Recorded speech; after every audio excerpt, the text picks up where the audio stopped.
It starts with a phone call in the dead of night. A shrill, unrelenting ring that slices through the silence like a knife.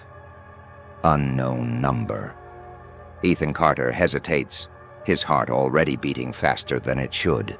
He knows better than to answer unknown calls at 2:47 a.m. But something in his gut tells him this isn't just a wrong number. He swipes the screen, bringing the phone to his ear. "Hello?" A voice, distorted and hollow, breathes into the receiver. "You have 1 hour." A sharp click. The line goes dead.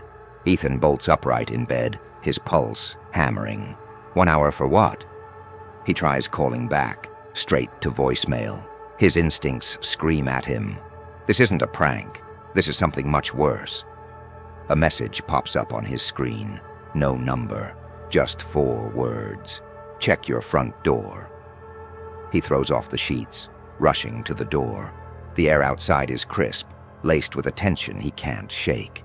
He swings the door open and freezes. A black box, no markings, just sitting there, waiting. His fingers tremble as he lifts the lid. In not a single item, a USB drive, and underneath it, a handwritten note. The truth dies at dawn. Ethan doesn't know who sent this, but he knows one thing. Someone wants him to see whatever is on that drive, and they want him to see it now. He slams the door shut, rushing to his laptop. The moment he plugs in the USB, his screen flickers.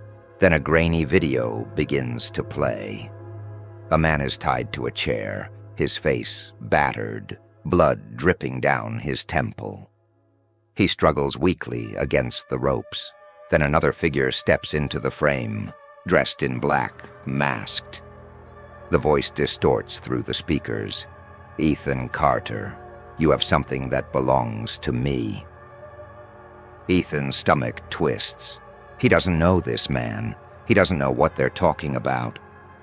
But the fear in the hostage's eyes tells him one thing. Whoever this is, they're serious. The masked figure leans closer to the camera. 1 hour, Ethan, or he dies. The screen cuts to black. Panic claws at his chest. Who the hell is this? What do they want?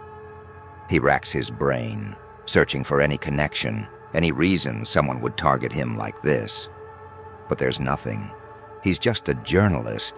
A damn good one, sure, but not the kind that gets involved in hostage situations.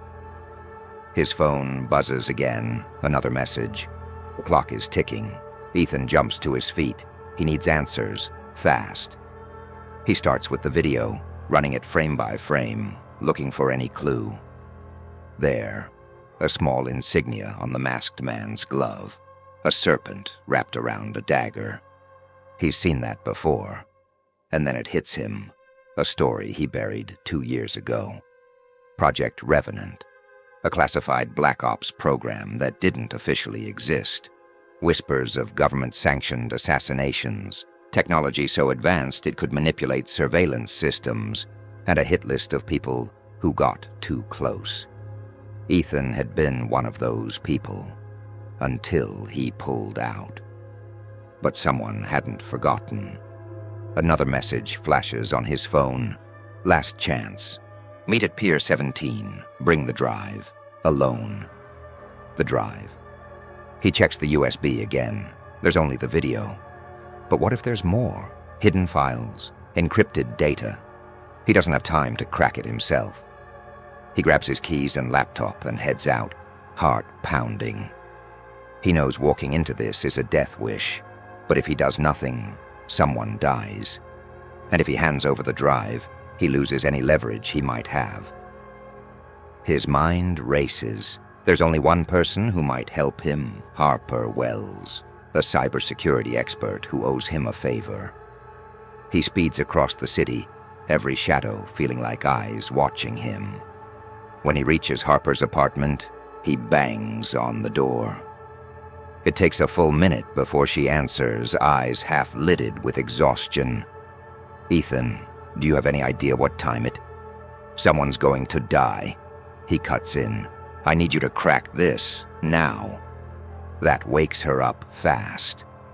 Within minutes, she's at her computer, fingers flying over the keyboard. Ethan paces behind her, nerves shredding. Then she freezes. "Oh, hell." "What?"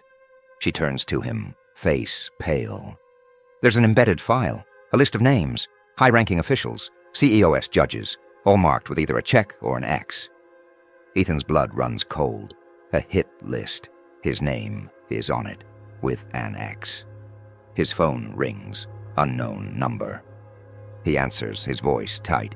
"I'm listening." A low chuckle. "I warned you, Ethan. Now watch." The call disconnects. His laptop screen flickers, and then the video feed changes. Live footage of a warehouse, the hostage, and a countdown timer. 10 minutes left. Harper looks at him. It's a trap. I know. But he has no choice. The drive is leverage. If he can get to the hostage first, he can flip the game.